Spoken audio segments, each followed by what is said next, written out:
Hello, this video contains all content from the J277 OCR GCSE Computer Science Specification for Paper 2, which is called Computational Thinking, Algorithms and Programming. There is a separate playlist for each individual topic, but this video contains them all in one place, and in just over an hour, including all of the programming concepts you need to know with examples.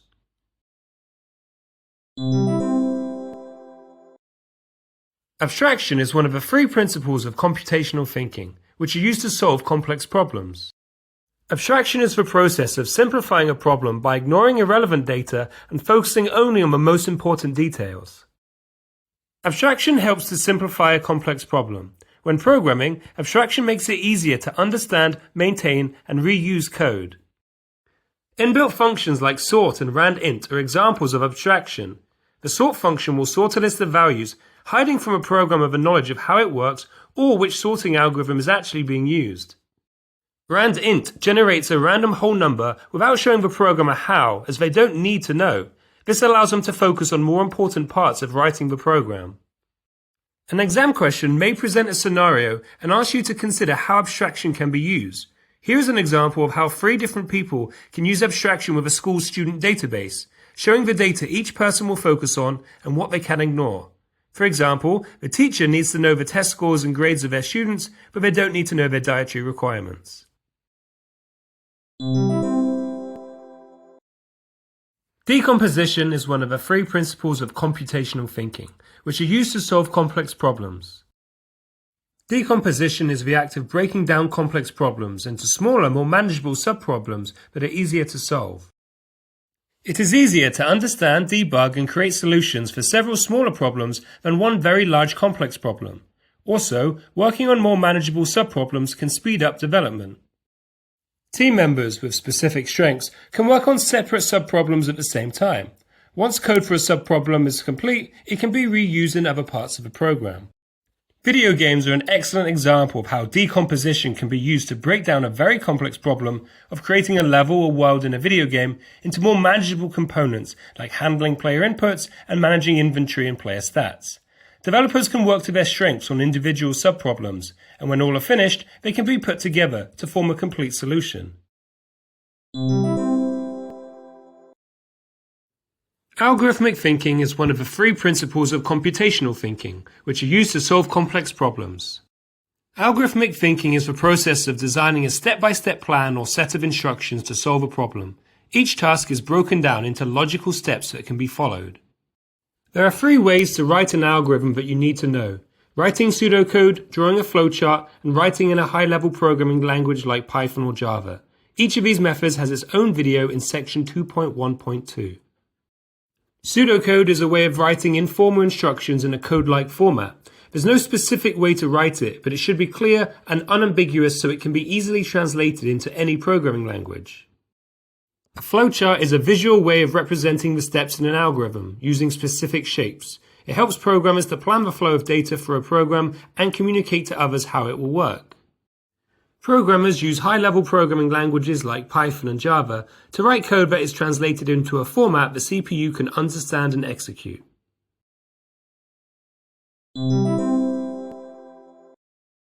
In an exam, you may be asked to identify the inputs, processes, and outputs in a given scenario. This refers to data and not devices like keyboards for input or monitors for output. Inputs are data entered into a system. This can be manually entered by a human, such as typing on a keyboard, or automatic, such as a temperature sensor. Processes are the actions taken by a computer, often using the input data, for example, validating the data has been entered correctly or performing calculations. Outputs are information provided to the user after processing, for example, displaying the result of a calculation. Here is an example scenario to consider the inputs, processes, and outputs of. A university library checks books out using a computer system. Students can loan a book for 2 weeks at a time. Potential inputs include the student ID, the book ID, and the date of the loan. Processes in this scenario could be checking if a book is available, recording the loan in the system, updating the book's availability, and calculating the due date for it to be returned. And outputs include a confirmation message, the updated book status, and a due date for the book's return. Here is another scenario. Customers can book a hotel room online. They can book single or double rooms and have 10 days to cancel a booking. If you want to have a think, you can pause the video now before I put up the inputs, processes, and outputs that I thought of. Inputs include the customer's name, check-in, check-out dates, and room type. Processes, I've got checking room availability and calculating the total cost. And for outputs, I've got things like booking confirmation, receipt with details.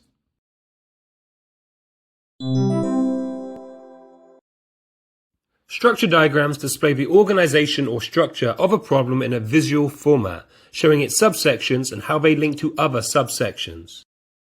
Structure diagrams are an example of decomposition and can be used to plan a new program. They are not the same as flowcharts, which use specific shapes and depict data flow and logic. Here is an example of a structure diagram showing the subsections of a game of noughts and crosses, also known as tic-tac-toe. It does not show the flow of data, but displays how the program is broken down into different subsections and further processes within these subsections. This example shows a simpler structure diagram for a mobile game with the key subsections. Remember, these types of diagrams present the structure of a problem rather than any specific code. Here is a structure diagram for a running app to input, view, and remove race times. You may be asked in an exam to draw a structure diagram for a given problem, or more likely, fill in a partially complete structure diagram by carefully reading the context provided in the question.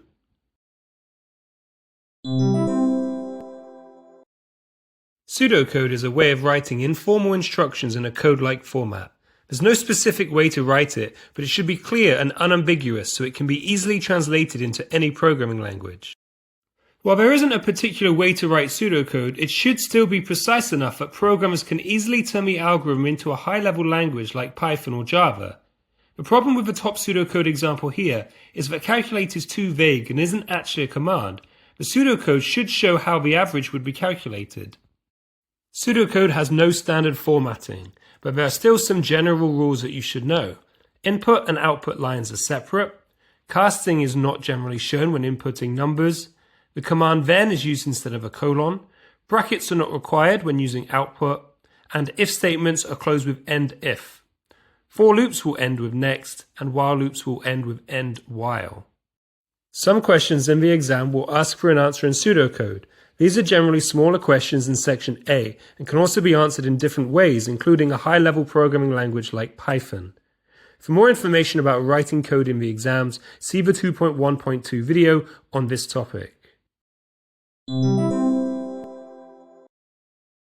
A flowchart is a visual way of representing the steps in an algorithm using specific shapes.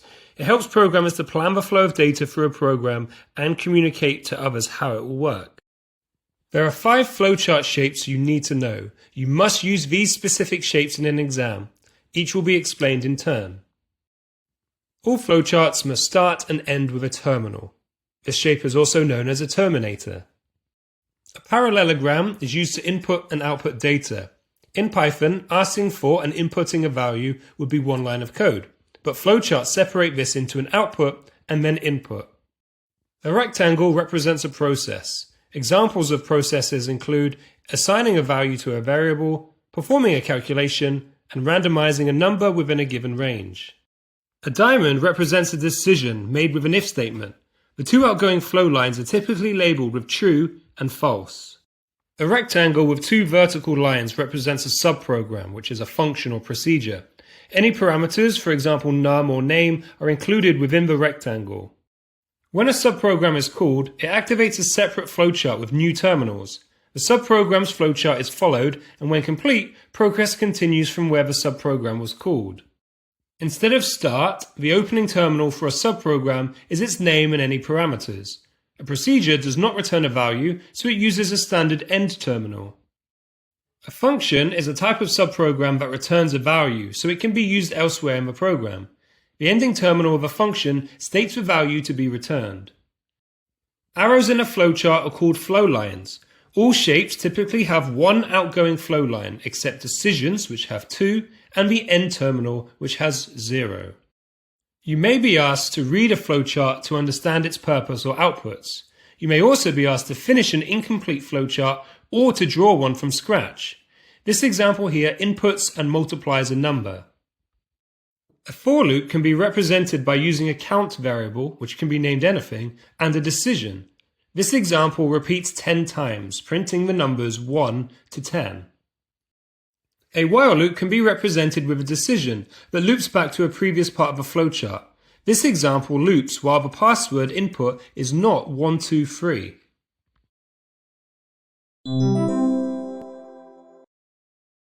The second exam is split into two sections. Section A is a mix of theory questions and shorter programming questions that can be answered in many different ways. OCR recommends you spend 50 minutes on Section A. Section B is also a mix of theory questions, but with more complex programming questions too, that may require answers in OCR exam reference language or a programming language only. OCR recommends you spend 40 minutes on Section B. Theory topics here refers to the parts of the specification that are not writing code, such as computational thinking, testing, and IDE tools. In terms of actually writing code, you can generally expect a few short programming questions and several 5 or 6 mark programming questions too. The rest of Paper 2 will cover the other topics in the specification. There should not be an overlap of any topics from Paper 1, such as networks, laws, or the CPU. OCR exam reference language is a type of pseudocode created by OCR that they will use in exams to present code. You need to understand it, but you don't need to write in it if you prefer to write in a language that you've learnt like Python or Java. This isn't a real language and it wouldn't work if typed into a development environment, but you can see here in the example that it is quite similar to Python. Section 3C in the specification document lists all the OCR exam reference language you need to know, and there's more about this later in the video. The first section of Paper 2 focuses on theory topics, but will have some shorter programming questions that can be answered in a range of different methods. If you see write an algorithm, that means you can use any of the accepted formats here, which we'll look at in the next slide. Here are the accepted methods for writing algorithms, unless the question clearly asks you to respond in a specific way. Every algorithm here represents the same problem, entering a number, multiplying it by 5, and outputting the result. You can see that Python and OCR exam reference language is similar. Pseudocode is unambiguous code-like statements. Flowcharts have a separate video, as you may be asked specifically to create a flowchart for a scenario. Finally, you can respond in bullet points and or natural English statements as long as they are not too vague. Remember to read the wording of the question very carefully. If in doubt, program code like Python should be accepted for every type of algorithm question, including if it asks for pseudocode. Some questions in Section B will clearly state they must be answered either in OCR exam reference language or a programming language like Python or Java. Other methods will score no marks. However, some Section B questions may allow pseudocode or flowcharts, so it's very important you always read the question carefully. Here is a list taken from Section 3C of the specification document of all the code concepts you must be able to understand and write code for potentially in the exam. I recommend to my students that they answer all programming questions in Python, as that's the language I have taught them, unless a question clearly asks for an alternative method such as a flowchart. All of these concepts are covered in both OCR exam reference language and Python in the videos in the 2.2.1 and 2.2.3 sections.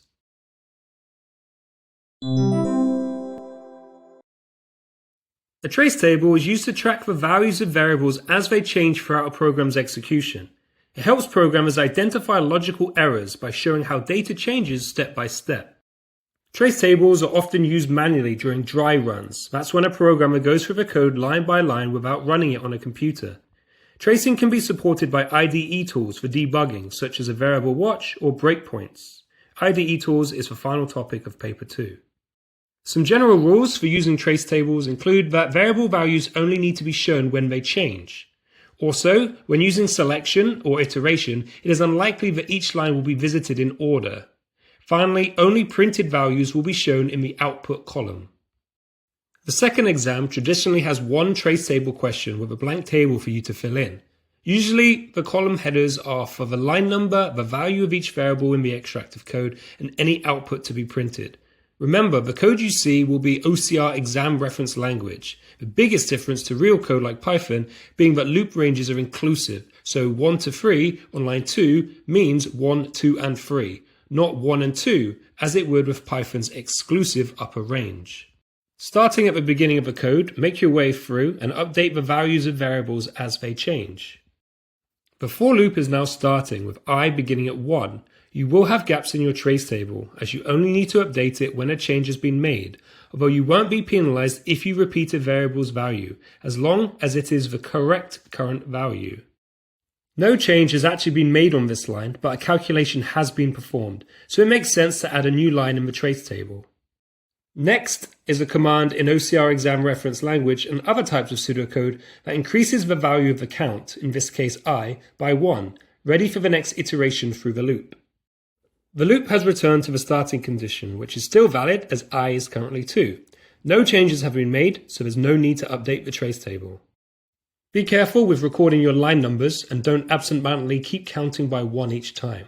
We're back on line 3, and now total is updated to 4 with 2 multiplied by 2. Use what you've got from your trace table to track current values if any calculations are required. Next, I increments the count by 1 to make 3. Back at the start of the loop, I is now 3, so we know it's the last iteration. Total's new value is now 12, as it was 4, and multiplying that by the value of I, which is 3, makes 12. The next I command increases I to 4, which is outside of the range 1 to 3 on line 2, so the loop is now finished. With the loop complete, we have reached the final line, which is a print line, and that goes in the output column. It is important to practice completing trace tables and remember that the code you see in exams will be OCR exam reference language, like the extract here, and not Python or Java. So I recommend you have a go with each trace table question from previous exams 2022 onwards, of which there's usually 1 per paper too.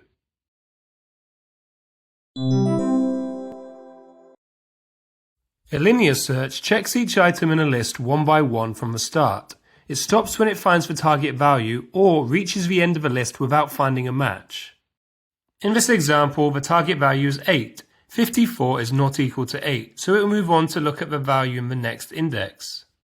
27 is also not equal to 8. Neither is 19. 8 is equal to 8 and the target value has been found, stopping the search.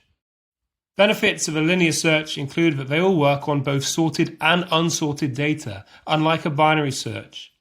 A linear search is also simple to understand and quick to code, making it suitable for small data sets. However, a linear search is generally much slower and less efficient than a binary search. Linear searches may need to check every data item, which for large data sets could take a long time. You do not need to memorize for the OCR GCSE any searching or sorting algorithm code, but you may be shown some code and asked to identify which algorithm it is. For a linear search, a loop, which could be for or while, is used to search through the length of a dataset, stopping when the target is found. Reaching the end of a list without a match will indicate the data is not present. A binary search has a prerequisite, which is a condition that must be met before the algorithm will work correctly. The prerequisite of a binary search is that the data must be sorted.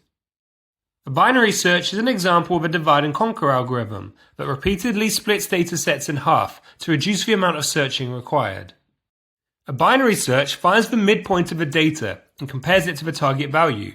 It continues to split the dataset in half until the target is found or there is nothing left to search. You probably won't see the index values given to you in an exam, but I've added them here to help in calculating the midpoint. The index of both the lowest and highest values are identified and tracked as variables. These are used with integer division to calculate the midpoint. The midpoint is calculated by adding the index of a low point to the index of a high point. That 0 plus 7 is 7. Divide this by 2 is 3.5.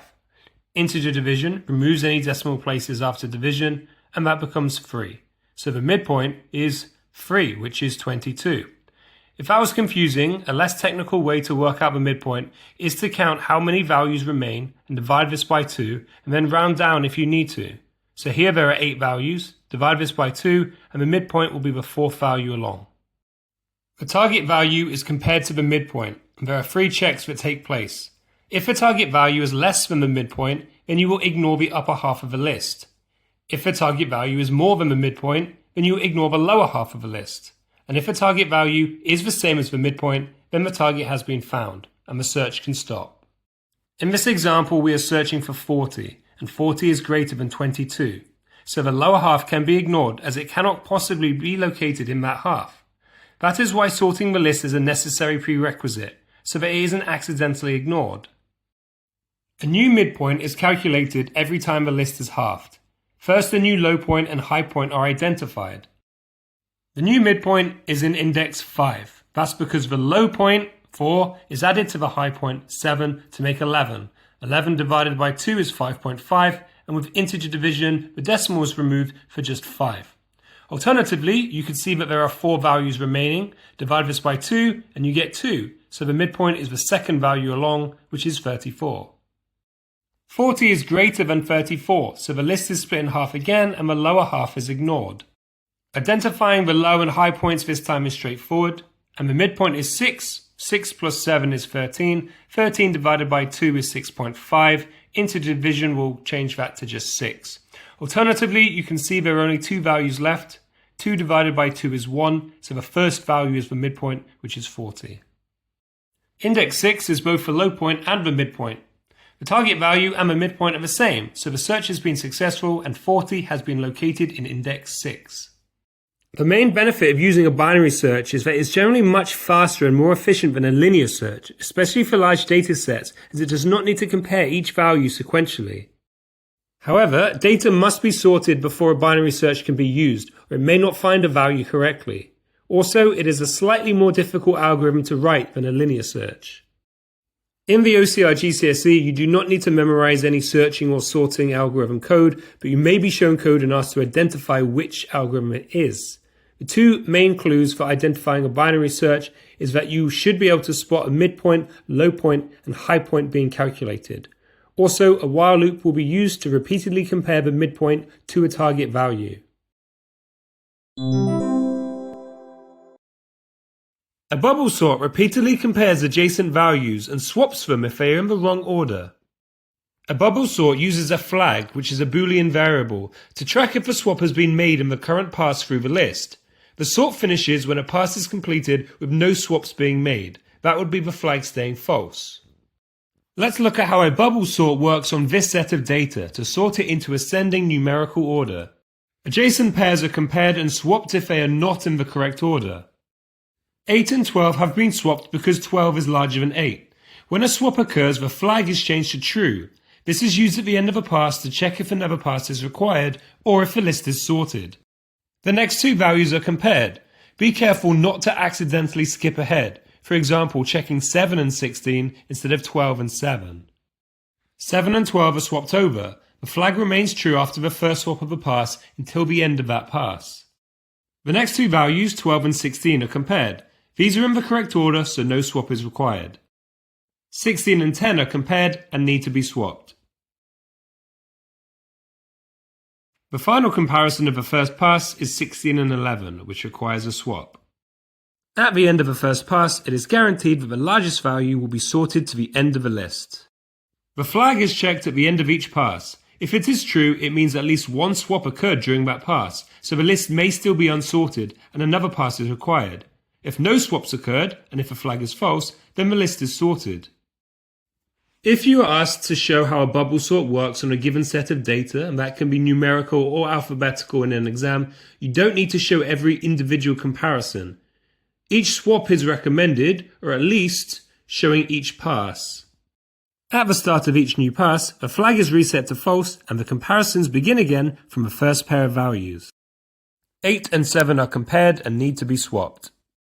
Making this swap changes the flag to true.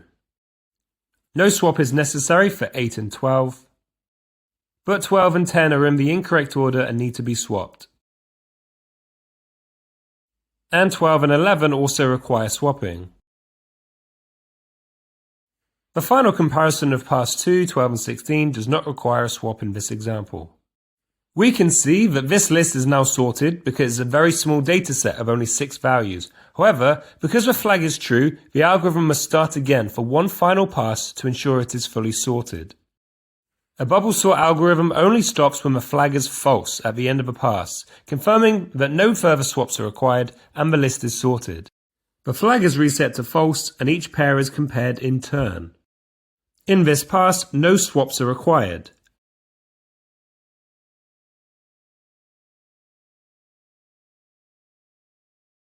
Completing a pass with the flag still at false is the stopping condition of a bubble sort and the list has been sorted. An advantage of a bubble sort is that it is simple to understand and program. However, a bubble sort is usually much slower than both an insertion sort and a merge sort, especially for larger data sets. You do not need to memorize any searching or sorting algorithm code, but you may be shown code and asked to identify which sort or search it is. And remember, there's no one way to write a bubble sort either, but some of the clues you're looking for include a flag to check if values have been swapped, swapping adjacent values, for example array I equals array I plus 1, and an outer while loop with an inner for loop. The outer loop continues until the flag is false, and the inner loop cycles through the list from the start to the end to compare each pair in turn. A merge sort divides a list in half again and again until each data item is separate. This type of algorithm is called divide and conquer, and it is efficient for large data sets. It then merges each sublist back together, comparing values and putting them in the correct order. This process continues until there is only one fully sorted list. Here is another example of a merge sort, this time sorting the characters into ascending alphabetical order. With an odd number of items, just be consistent when dividing and merging. Merge sort is highly efficient and is usually much quicker than bubble and insertion sorts, especially for sorting large datasets. However, it is more complex to program and it uses more memory. You do not need to memorize any searching or sorting code, but you may be shown code and asked to identify which algorithm it is. Algorithms can be written in many different ways. The extract of a merge sort below is just one potential method. Some clues for identifying a merge sort include that it divides lists into a left side and a right side, it splits until there is a length of 1, and the algorithm calls itself. This is known as a recursive algorithm. Recursion is a concept in A-level that you don't need to know for GCSE, but you might be able to see on lines 7 and 8 that the merge sort is calling itself to repeatedly split lists in half. With an insertion sort, the list is divided into a sorted and unsorted section. Starting from the left, each value from the unsorted section is compared to items in the sorted section and inserted into its correct position. The list's first value is regarded as the beginning of the sorted section. The first value in the unsorted section is compared to this sorted section. After each insertion, the next value in the unsorted section is compared and shifted into its correct position in the sorted section.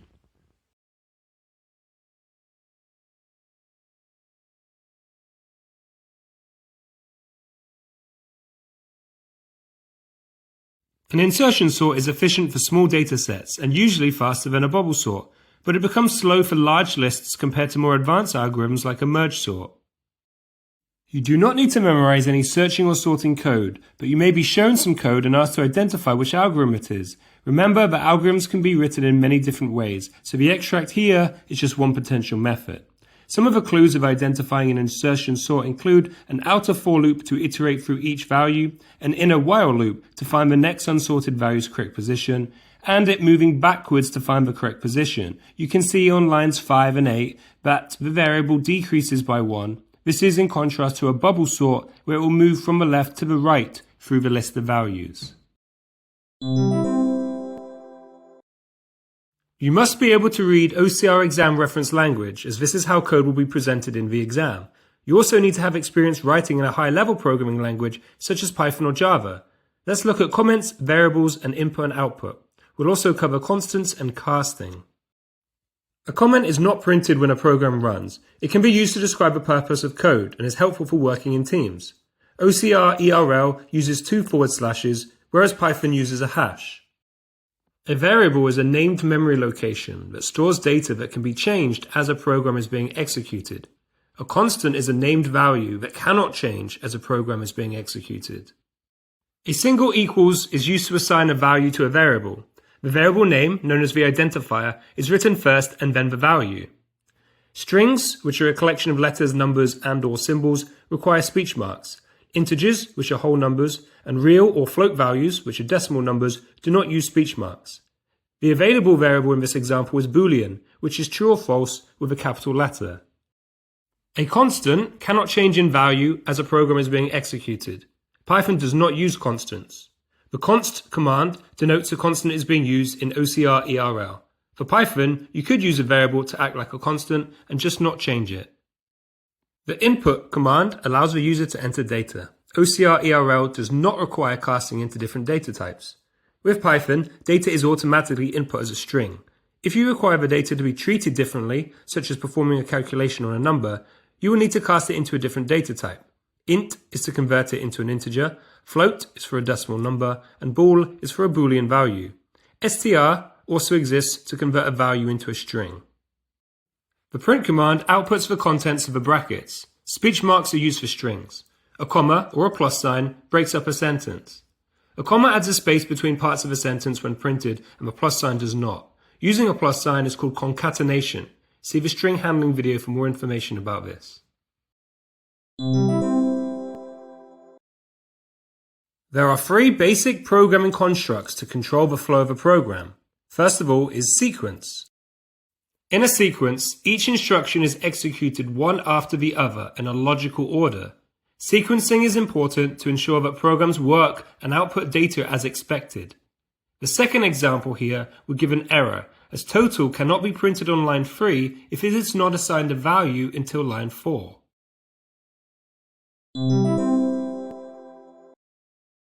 There are three basic programming constructs to control the flow of a program. Selection refers to making decisions. There are two main methods of using selection to make decisions that we will look at in both OCR ERL and Python. OCR ERL uses then and doesn't require colons. It uses end if to denote the end of the if statement. Selection uses double equals to represent equal to. Any indented code beneath an if statement will be run if a condition is true. If it is false, then the indented code beneath else will be run instead. Else if or elif can be used for additional decision making. There is no limit to the number of elif statements that can be used. The program will look at the if statement first and run the indented code if the condition is true. It will then look at each else if statement, running the indented code of the first statement that is true. If none of the conditions are true, it will run the else code instead. Switch case is an alternative form of selection. If and elif are replaced by case and else is default. Python's version is match case. Switch or match is the data to make a decision about. In this example, it is the value of the variable planet that has been input.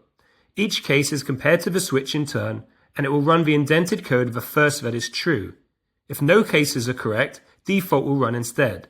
This is the same as an else statement in if then else selection.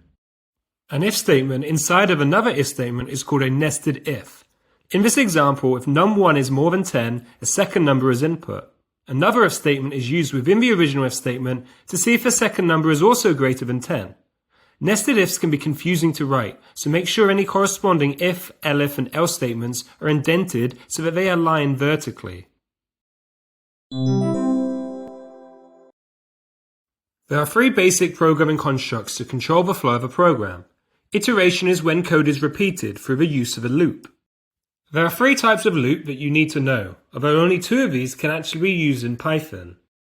A for loop is a count-controlled loop which repeats a specific number of times. OCR ERL has an inclusive upper range and Python's is exclusive. So 1 to 10 in OCR ERL means 1, 2, 3, 4, 5, 6, 7, 8, 9, and 10. 1 to 10 in Python would actually only go to 9, so you have to write 1, 11 to include 10. A step denotes by how much the loop variable will increase or decrease with each iteration. The step is inclusive in both OCR ERL and Python. The first example prints the 8 times table, 8, 16, 24, etc. up to 80. The second example prints 100, 99, 98, etc. down to 1. A while loop is a condition-controlled loop that repeats as long as a condition is true. Exclamation mark equals means not equal to. This example will check the value of the answer variable, and while it is not equal to Nairobi, will repeat the indented code, which is to input a value. When the condition is no longer true, so when the answer is equal to Nairobi, the loop finishes and moves on to the next line to print correct. Here is another example of a while loop. It repeatedly inputs numbers and adds them to a total, as long as the total is less than 100. While true loops are not covered in the OCR specification, but they are a valid and helpful alternative method of writing a while loop. A while true loop will repeat until it reaches the break command. True is a Boolean value, so it requires a capital T. A do-until loop is another example of a condition-controlled loop. The condition is checked at the end rather than at the start. Do-until loops are not used in Python. A major difference between a while loop and a do-until loop is that because the condition is at the end, a do-until loop will run the indented code at least once, whereas with a while loop, if the condition is already false, the loop will not run at all. A loop within another loop is called a nested loop. In a nested loop, the inner loop runs to completion every time the outer loop runs once. You can see the J loop runs from 1 to 3, while the I loop is at 1. Then it runs from 1 to 3 again, while the I loop is at 2, and then again when I is 3. There are 3 categories of operators that you need to be able to understand in OCR ERL and code in a programming language like Python or Java. Comparison operators are used to compare values, often with selection or iteration. It is vital that you don't make a silly mistake, such as getting your less than and greater than signs mixed up. Arithmetic operators are used with numerical values, such as an integer or real. Add, subtract, multiply, and divide are the 4 that you need to know. There are 3 more complex arithmetic operators that you need to know. Modulo gives the remainder after division. Quotient or integer division removes any decimals after division. And an exponent is to the power of. For example, 5 up arrow 3 is the same as 5 to the power of 3, or 5 times 5 times 5. Let's look at the Python examples on the right hand side here. 20 mod 3 is 2. If we look at 3 going into 20, 3, 6, 9, 12, 15, 18, 21 is over 20. So from 18 to 20, the remainder is 2. 20 integer division 3 is 6. 20 divided by 3 is 6.6666 recurring. Remove the decimal and you are left with just the integer 6. Finally, with exponentiation, 20 ** 3 is the same as 20 to the power of 3, which is the same as 20 times 20 times 20, which is 8,000. Boolean operators are used to check the logic of a statement. The AND operator is used in the first example to check if both the username and the password are equal to specific values. The second example uses the OR operator to check that at least one of the 2 parts of a condition is correct, that the answer is either equal to Japan or equal to South Korea. It's important to note that even if you are using the same variable, you must write its name out again. If answer equals Japan or South Korea would not be correct. It must be if answer equals Japan or answer equals South Korea. Finally, the NOT operator reverses a condition, so if not guess equals yellow is the same as if not equal to yellow. A data type defines the kind of data a value represents. Variables can be assigned a data type, and changing a value's data type is called casting. The 5 you need to know are character, string, integer, real, and Boolean. A character is a single letter, number, or symbol. A string is a sequence of characters. You can see in these examples that speech marks are required for both strings and characters. An integer is a whole number. It can be positive or negative. A real, or float, is a decimal number, which again can be positive or negative.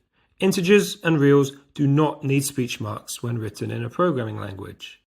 A Boolean value is either true or false. It requires a capital letter and does not use speech marks. Converting a value to a different data type is called casting. Casting is often used when inputting data to convert the value to a data type other than a string. You can see the different types of casting that you need to know are int, float, bool, and str to represent converting into a string. There are several concepts to do with string handling or string manipulation that you need to know for OCR ERL and in a programming language like Python or Java. The length or len command returns the total number of characters in a string, and that includes spaces, which is counted as a character. Extracting only certain parts of a string is called slicing. Characters in a string are zero-indexed. Each character in a string has an index, and this starts at 0, not 1. In OCR ERL, substring can be used to extract certain characters. The first number, in this example 5, is the index of a character to start with, and the second number is how many characters to include. In Python, square brackets can be used in a similar way. The extract will start on the character with the index 5, just like OCR ERL, but the second number refers to which character to extract up to. Except Python uses an exclusive range, so 11 will actually stop on the 10th character, which is T. The left command in OCR ERL prints a specific number of characters from the start of a string. This can be recreated in Python with the first value as 0, and then the second value being the number of characters to include, as 3 will print the values in indexes 0, 1, and 2. The right command in OCR ERL prints a given number of characters from the end of a string. To recreate this in Python, you can write the number of characters as a negative, and then an empty value after the colon, so it will go to the end of a string regardless of how many characters are in that string. Adding strings together using the plus symbol is called concatenation. Using the plus symbol does not include a space like using a comma would. Upper and lower can be used to change the case of a string. Python requires empty brackets. Ask or ORD in Python converts a character into the denary equivalent in the ASCII character set. CHR converts the denary value into an ASCII character. Character sets are logically ordered, so printing ASC or ORD and capital C would return 67, and printing CHR 99 would print lowercase c. You do not need to know any ASCII values for the exam. Storing data in a text file allows it to be stored long-term, unlike arrays or lists that will not save their contents when the program is restarted. Data can be written to and read from a file. You need to know how to open, close, read from, write to, and create a new file. Let's look at how to do this in both OCR ERL and Python.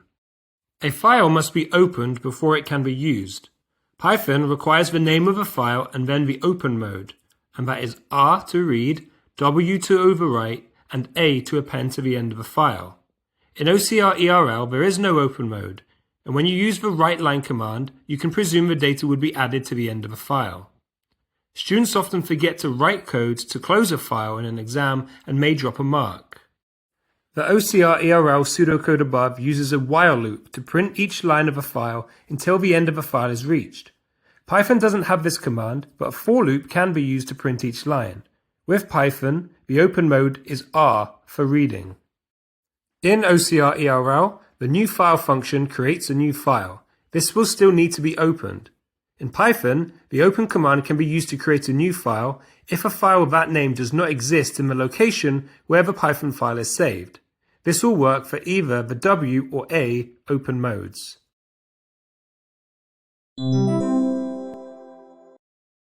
You must be able to understand and write code for using both one-dimensional and two-dimensional arrays. An array is a data structure that holds elements of the same data type.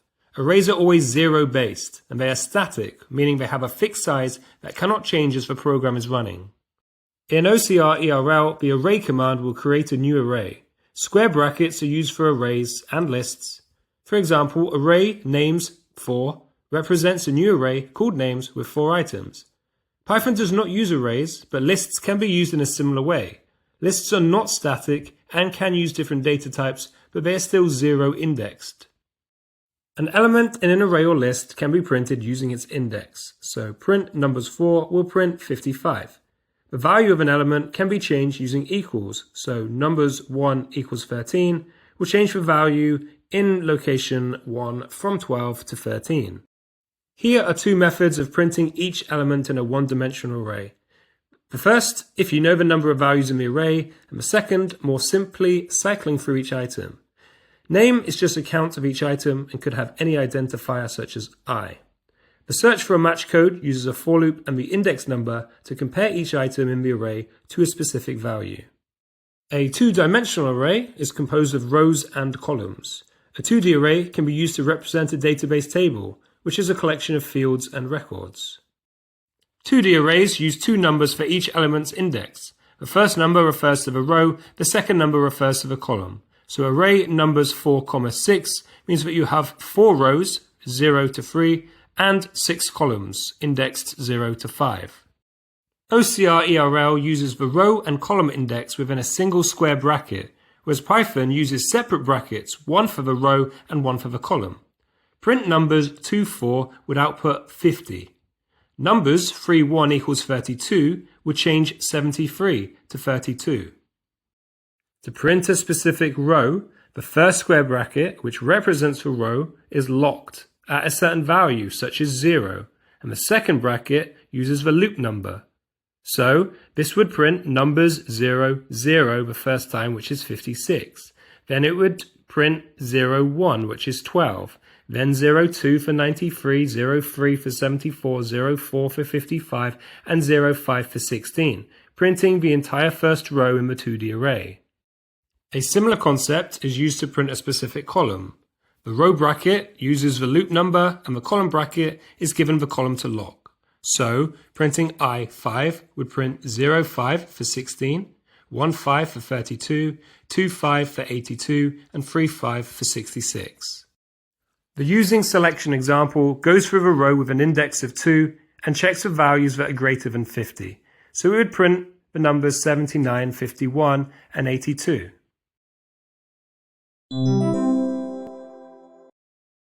You must be able to understand and use both types of subprograms, which are procedures and functions. You also need to know how to use parameters and global variables. A subprogram or subroutine is a self-contained section of code that performs a specific task. It can be reused multiple times as needed within a program. Subprograms are a form of decomposition, helping to break large programs down into smaller, more manageable parts. They can make code easier to read, reuse, test, and debug, and their development can be split between team members. There are 2 types of subprograms. A function returns a value so that it can be used elsewhere in the program. A procedure does not return a value. A subprogram must be called to be activated. When the procedure finishes, the program continues from the line it was called on. Python uses def to define both procedures and functions. A parameter is a value that is sent to the subprogram when it is called, allowing it to be used within that subprogram. In this example, there are 2 parameters, num1 and num2, that are sent when the procedure addition is called and can be used within that procedure.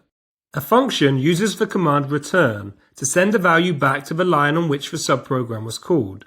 This example calls division, which inputs 2 numbers and then divides and returns the answer. Writing a print statement around division when it is called means the returned value is output. The function's return value can be stored in a variable, allowing it to be used later in the program. In this example, the returned value is a variable named answer. Rather than print the square function when it is called, it is saved into a variable, also called answer, which is used in a print statement on the next line.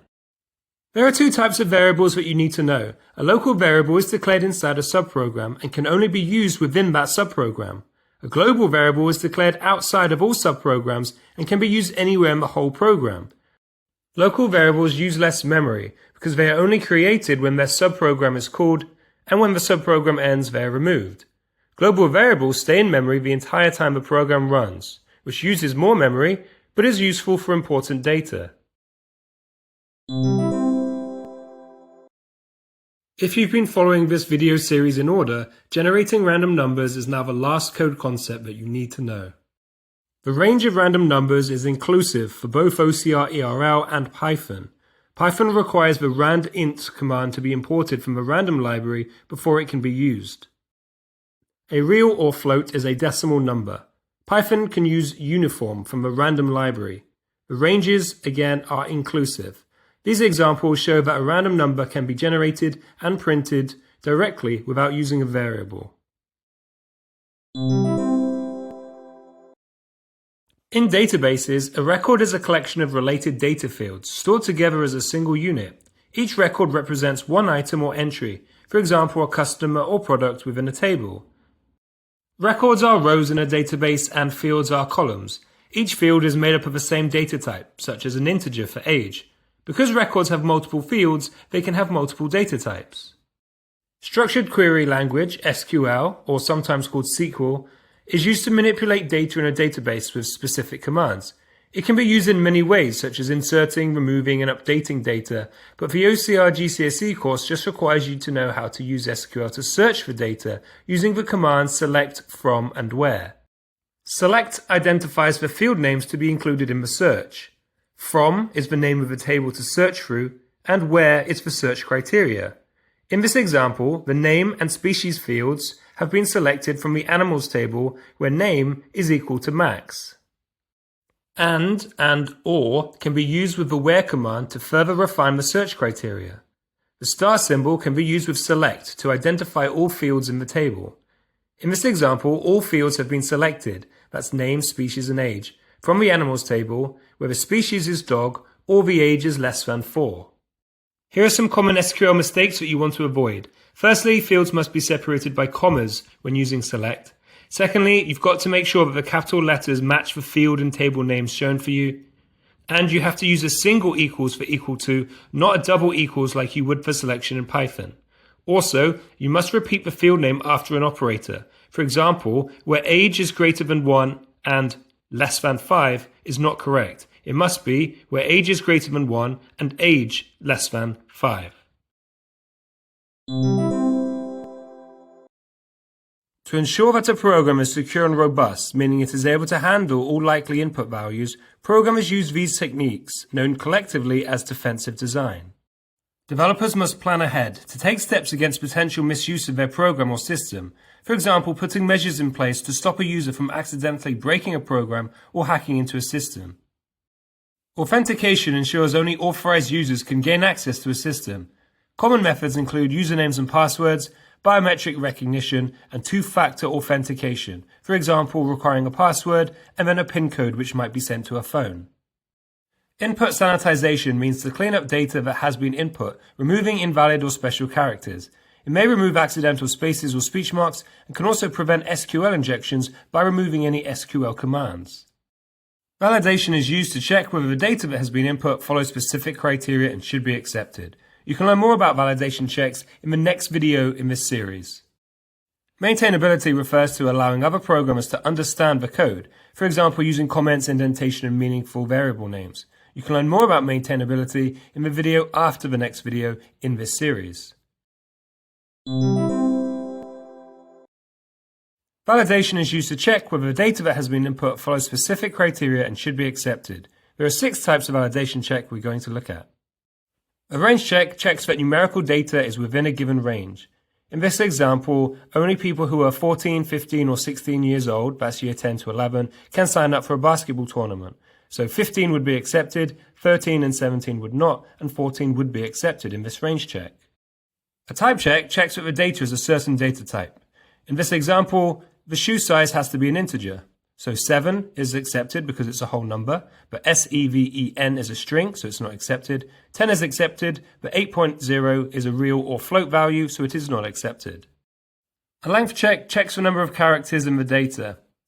For example, a games company requires new usernames to be between 5 and 12 characters. The first 3 usernames here are all between 5 and 12, but the best gamer ever is more than 12, so it would not be accepted. A format check checks that the data is entered in a specific way. A common type of format check is for an email address to make sure that you've got the @ sign. In this example, date of birth has to be written with day / month / year. So the first example is not accepted. The second example is. You might think that the third example should be accepted, but the 2 middle values represent the month and there is no 14th month. And finally, the last value is not accepted because they've used 4 digits for the year when only 2 are accepted. A presence check checks that data has actually been entered and a text box has not been left blank. In this example, it is very obvious to see that there's only one data field here which has broken the presence check, which is the third one, because nothing has been written. A lookup check, sometimes called a table check, checks the data is from a table of accepted values. In this example, a restaurant only allows breakfast, lunch, and dinner to be selected. So lunch and breakfast, the top and bottom values are accepted, but supper and diner would not be accepted because they are not within the table of accepted values. Programs should be written clearly so others can easily understand and update them. Writing maintainable code helps future programmers work on or improve the software after its initial development. Comments help a programmer to quickly understand the purpose of a section of code. This is crucial when working in a team and making improvements to someone else's work. Using subprograms to reuse code makes it easier to test and debug later. This is called modularity. Using appropriate variable names ensures the purpose of a variable is immediately understood. Naming conventions are often used for consistency too, such as camel case or snake case. Using indentation after selection, iteration, and subprograms will improve readability to show each section of code clearly. Although it's not shown in this example, using constants, which is data that will not change as the program runs, means that data can only be changed in one place, which helps with debugging and maintenance.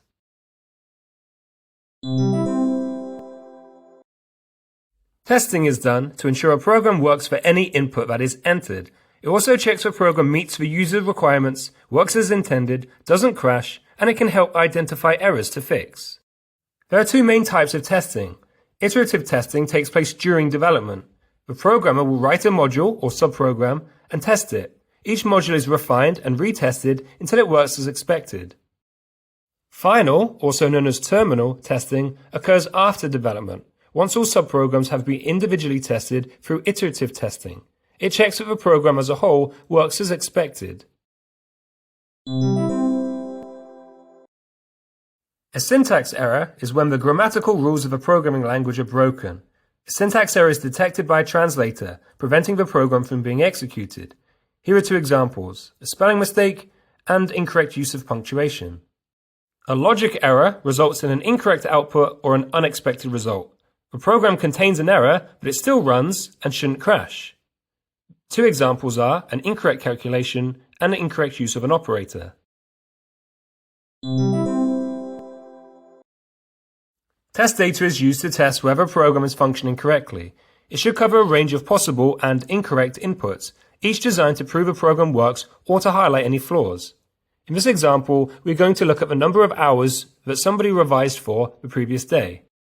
Normal data is sensible data that the program should accept and be able to process. So 2 hours of revision and 5 hours of revision are both sensible pieces of data in the correct data type and within a correct range.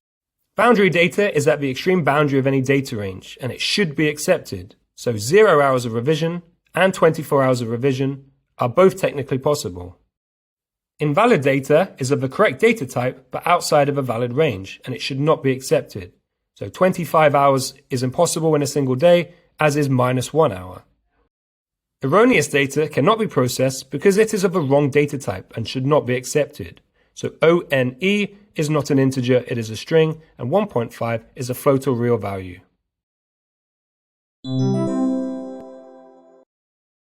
Boolean operators are used to combine or compare Boolean values, true representing 1 and false representing 0. They can be used to represent logical conditions and decision-making in programming, and the three that you need to know are not, and or. Before we look at the three operators, you need to understand that a truth table is used to show all possible inputs and the associated output for each input. The number of rows needed in a truth table will double for each input. So in the top example, we have one input, which is A, so we need 2 rows. In the second example, there are 2 inputs, A and B, so there are 4 rows. If there was a third input, such as C, you would need 8 rows. The NOT operator produces an output which is the inverse or opposite of the input. It is also known as negation, and it can be represented using the squiggly symbol that you see there. The logic gate, if you were to draw a diagram using the NOT operator, is a triangle with a circle, and that circle must be drawn for you to get a mark. Looking at the truth table, if A was input, not A is the opposite, so it would output 1. And if A was 1, not A would be 0. The AND logical operator outputs 1 if both inputs are 1, otherwise it will output 0. The operator is also known as conjunction, and it can be represented using that symbol which looks like a capital A but without the horizontal line. The logic gate is a semicircle, and the truth table shows that it will only output 1 if both A and B are 1. Any other combination will output 0. The OR logical operator outputs 1 if at least one of the inputs is 1, otherwise it will output 0.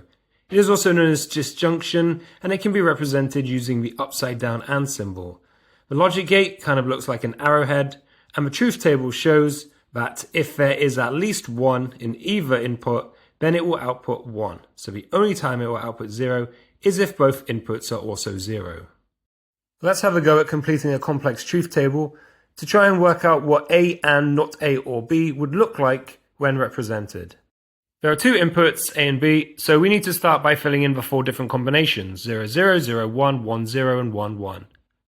To fill in the not A column, we need to look at the A column and then use the not operator. Remember, that is the opposite. So 0 becomes 1, 0 becomes 1, 1 becomes 0, and 1 becomes 0. Now we look at the not A or B column, and you can see that we are going to compare the B column and the not A column in the previous columns, and we will use the OR operator. So anytime there is a 1, the output will also be a 1.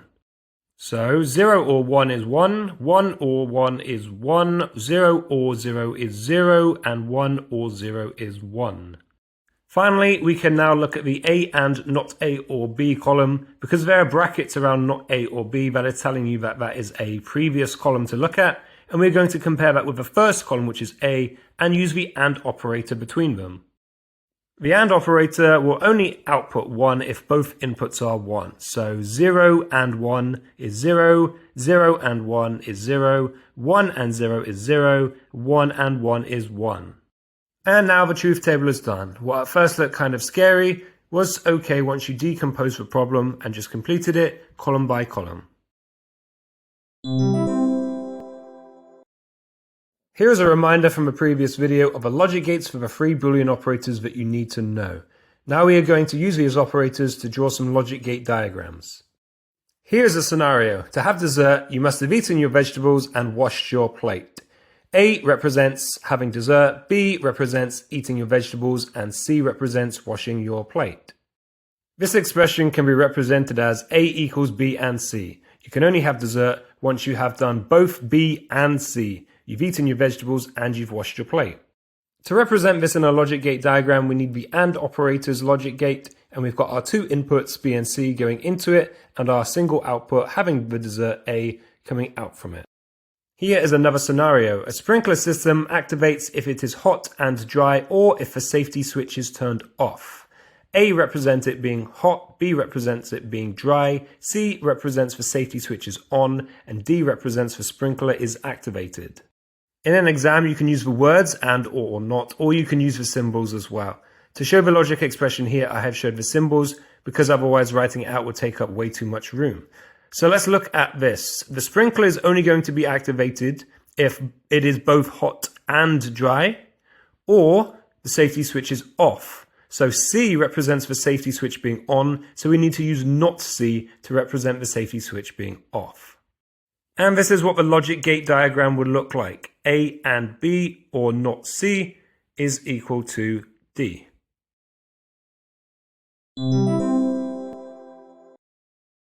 A high-level programming language is much closer to natural human language, making it easier to read, write, and maintain than a low-level language such as machine code. High-level languages are easier to learn and use, and quicker to write and debug. They are also hardware independent, meaning they can be run and understood by different processors. For example, Python can be written on one computer and then understood and executed on a wide range of other devices. However, compared to low-level languages, they are often slower to execute, as they need to be translated into machine code to be understood by the CPU. There's also less control over hardware and memory. Low-level languages do not resemble natural human language, making them harder to read and write. The two main types are machine code, which is binary, and assembly language, which is not on the OCR GCSE specification. Machine code does not need to be translated, so it is faster to execute than a high-level language. Other low-level languages, such as assembly, are very quick to translate. Another advantage is that low-level languages allow a programmer to directly control specific hardware or a computer's memory.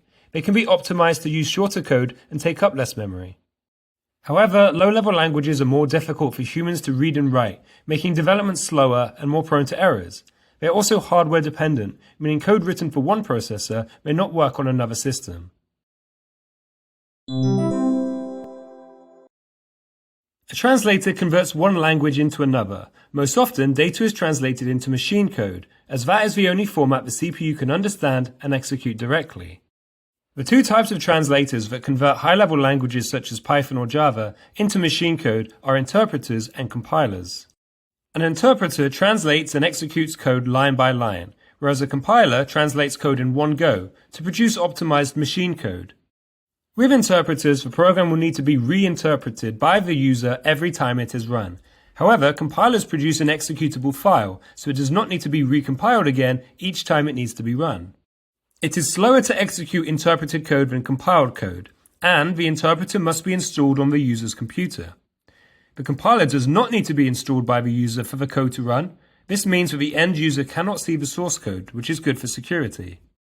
Finally, the way that interpreters and compilers deal with errors is different. An interpreter will stop as soon as it encounters an error, whereas a compiler will report all the errors in an error file at the end of compilation.